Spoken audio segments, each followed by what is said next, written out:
bookish podcast to listen to while you sip your morning cup of tea. I'm Hannah, a stay-at-home mom of two who loves to read and talk about books, and I'm so glad you're here. It is officially 2025, which is so crazy in so many different ways, but I think the start of a new year is always my favorite time of year. I love to reflect on everything I did in the past year and be full of ambition and optimism for the year ahead.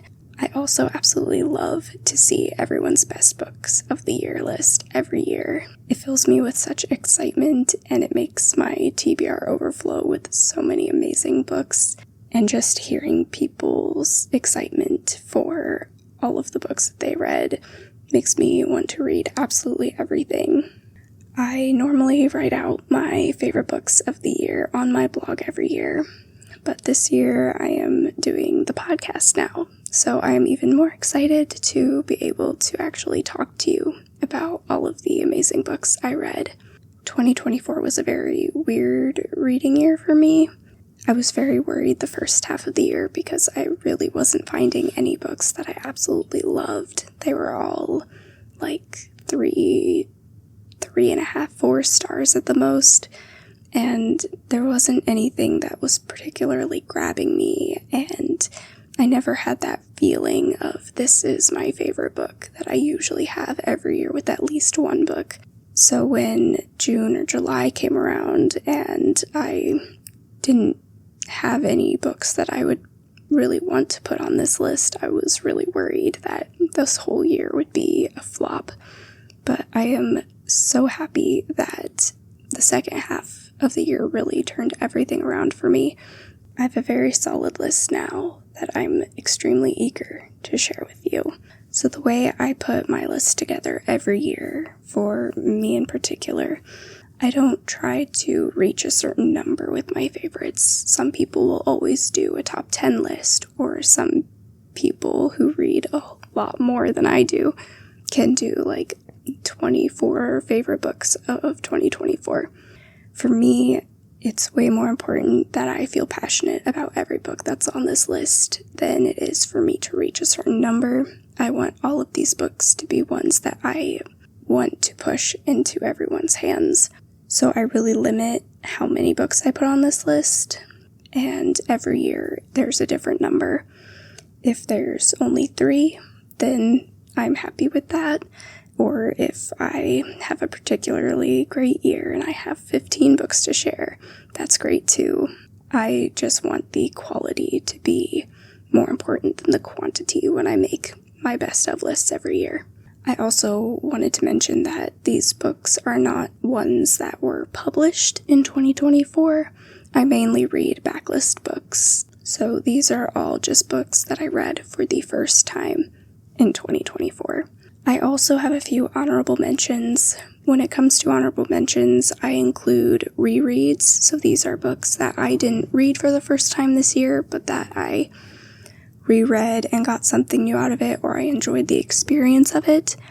If there's a book where the experience of reading it was more impactful than the book itself, I will include it in an honorable mention, and any memorable 4-star books I will include in honorable mentions. But all of the books that are included in my all-time favorites are books that I read this year and that are a solid 5 stars. So without further ado, let's get into the books. So this year I actually have 3 honorable mentions I wanted to discuss first, very quickly. The first one is A People's Tragedy by Orlando Figes. This is almost a textbook on the Russian Revolution from 1891 to 1924. This is a book that I have embarrassingly been reading for 4 years. It's a book that I pick up and will read a little bit and then put down for like 6 months at a time. In some ways, I've read it slowly, intentionally, to really soak in everything in it, but in other ways, it just fell on the back burner in a lot of ways.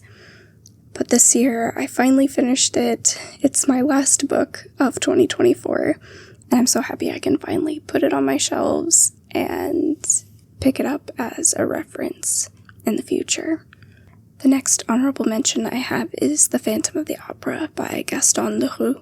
I first read Phantom of the Opera when I was maybe 12 or 13, and I've always loved the movie and the musical, and I finally decided to reread it at the beginning of this year, and it was such a fun experience rereading that book. It solidified itself as one of my all-time favorite books. It's suspenseful, exciting, fast-paced. It's funny at times. It has a creepy atmosphere of the opera house.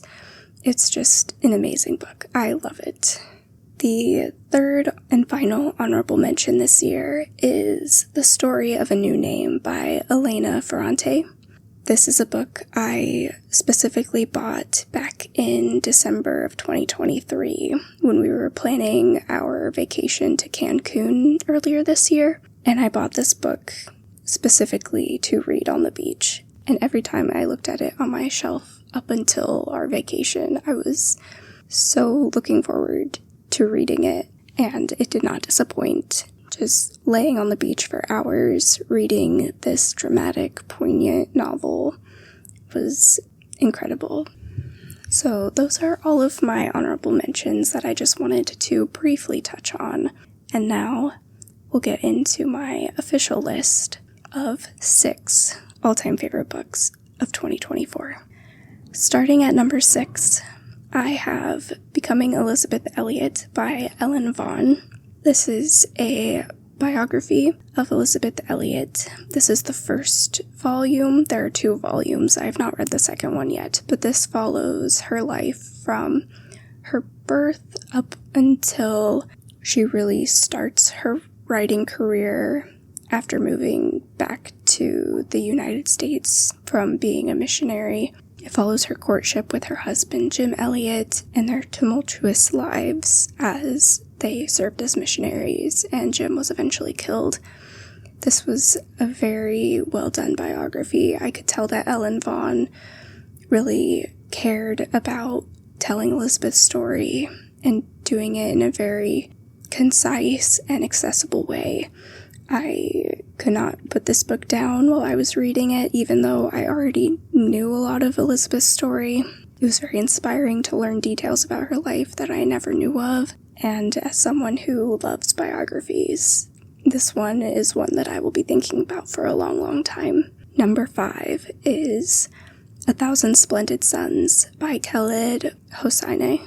This is a book I randomly picked up on my Kindle this year, and I absolutely loved it. This is an absolutely tragic, devastating story of the lives of 2 women in Afghanistan through the 70s up until the early 2000s. It follows Miriam, who is an older woman who has sort of accepted her place in society as an Afghan woman. And then there's Lila, who is a younger woman who becomes connected to Miriam in her life. And they develop this beautiful mother-daughter relationship. And we follow them throughout this history of Afghanistan. Through their story, we see how women are treated in Afghanistan. The writing is breathtaking and gorgeous. It's emotional. I cried maybe 3 times reading this book just because of how deeply I felt for these characters and what they were going through. It's also very interesting to learn about this part of the world that I really didn't know much about before I picked up this book. I had read The Kite Runner by the same author a few years ago, but I think this one will stick with me far longer, and it definitely deserved a place on this list because I think about it all the time since I read it. Next up, at number 4, we have Tess of the D'Urbervilles by Thomas Hardy. Thomas Hardy is an author I've read and loved before, but Tess of the D'Urbervilles is one I did not expect to like as much as I did. It's incredibly sad. Probably one of the saddest classics I've ever read. This whole book is a commentary on purity and religion and double standards in the Victorian society that it was written in. In this book, we follow Tess Durbeyfield, who discovers that she is a distant relation of the wealthy and prominent D'Urberville family. And when she tries to connect with them and elevate herself in society, she is taken advantage of, and from there we watch as her life and reputation fall apart. It's really a cautionary tale in many ways. There's so much gray morality in this book, and Tess is just a victim at every stage. Thomas Hardy's writing is absolutely beautiful. There are so many passages I wanted to highlight as I was reading it. And it's a book I'm going to be thinking about for a long time. It's one I want to get to put on my shelves very soon so I can reread it. So we have made it to the top 3 of my list, and honestly, these top 3 are extremely hard for me to choose from for my favorites. If you asked me any time, I feel like they would come up in a different order. I have gone back and forth on where to put them, but I feel good about my current lineup, so just know that any of these books I would absolutely recommend wholeheartedly. The first one I'm going to talk about, number 3, is All the Colors of the Dark by Chris Whittaker. This is the first book this year that I could not put down when I was reading it. It's probably around 500 pages, but I absolutely flew through it and made me feel like I was a kid again, wanting to read way past my bedtime. I could not stop thinking about it as I was reading it. This is a book following 2 childhood best friends, Patch and Scout, and how their lives get intertwined with that of a serial killer in their hometown, and how their involvement comes to define and shape their whole lives. This book is part true crime thriller, it's part literary fiction, it is part police procedural. It has all of these aspects of books that I love all mashed together. And at the heart of it, we have this beautiful friendship between these 2 characters. It reminded me of almost like a mixture of My Girl, the movie, and Room, or another true crime sort of book. The chapters are incredibly short, so you just fly through it, but the writing is also absolutely beautiful and breathtaking. I definitely want to pick up more Chris Whittaker as soon as possible. I do think some people may not like how the book kind of meanders in the middle, but for me, as someone who likes a more slow-paced novel, this one was absolutely perfect, and I loved it. And that is All the Colors of the Dark by Chris Whittaker. Number 2 is A Prayer for Owen Meany by John Irving.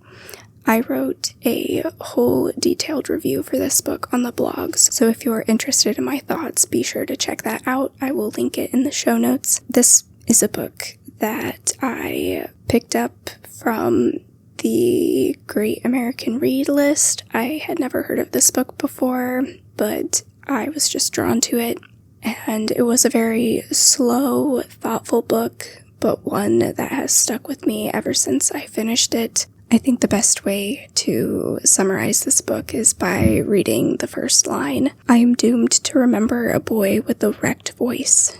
Not because of his voice, or because he was the smallest person I ever knew, or even because he was the instrument of my mother's death, but because he is the reason I believe in God. In this book, we follow our main character John and his best friend Owen Meany, and how after Owen Meany accidentally kills John's mother, the 2 boys are faced with all of these questions of faith and what it means to live and how God uses us in different ways. This isn't necessarily a Christian book by any means. I don't really know where John Irving stands with religion, but this book does raise a lot of interesting thoughts on the concept of faith that I had never thought of before. And just the character of Owen Meany is so unique. He is known for being a very small and unusual person, but juxtaposing it with this big voice and his big thoughts was very interesting. Owen is convinced that he knows how he is going to die, and the whole book is made up of a lot of vignettes that all come together in the end. This is a book that I think is very underrated right now. I never hear anyone talk about it, and it's one that I definitely want more people to read so that I can talk about it more. Alright, now we are finally at my number one book of 2024, and that is Demon Copperhead by Barbara Kingsolver. This is another book that I have written a full review for on the blog that I will have linked, but I don't know if there's so much I can say about this book that hasn't already been said by the millions of other people who seem to love it just as much as I do. This is a modern retelling of the classic novel by Charles Dickens, David Copperfield, but told over the backdrop of modern-day Appalachia. It follows our main character, Demon, and his coming of age as he deals with the consequences of addiction and poverty and the foster care system. I was so impressed with the way Barbara Kingsolver was able to weave in these familiar Dickensian themes and characters, but made it feel so effortless and not forced at all, and also provided such interesting commentary on the struggles of the people who live in Appalachia today, comparing it to the struggles that Charles Dickens was also commenting on when he wrote David Copperfield, talking about the struggles of poor children in Victorian England. I also absolutely loved the writing style of this book. The narrative voice is so unique and interesting, and Barbara Kingsolver really captured Demon as a character in a way that I don't think anyone else could have pulled off. It's a book that I constantly think about. I want to reread it very soon so that I can underline things. I also definitely want to pick up David Copperfield very soon because of this book so that I can fully compare the two and get the full experience. But I definitely recommend everyone picking up Demon Copperhead. I think this is going to be a modern classic in the same way that David Copperfield is a classic today. So those are all of my favorite books of 2024. It still seems absolutely crazy that I'm even sharing my favorite books of 2024 already, but I can't wait to see what 2025 brings, and I especially can't wait to see what books may be on my favorite books of 2025 list in a year from now. Thank you so much for listening and spending time with me today. You can connect with me and follow the show at Literary Morning on Instagram for all the latest news and updates. Show notes for this episode and more can be found at literarymorning.com. Did you love this episode? Be sure to leave a 5-star review or share it with a friend. Your love and support means the world. I hope you have a wonderful morning or afternoon or evening whenever you're listening, and I'll talk to you again very soon.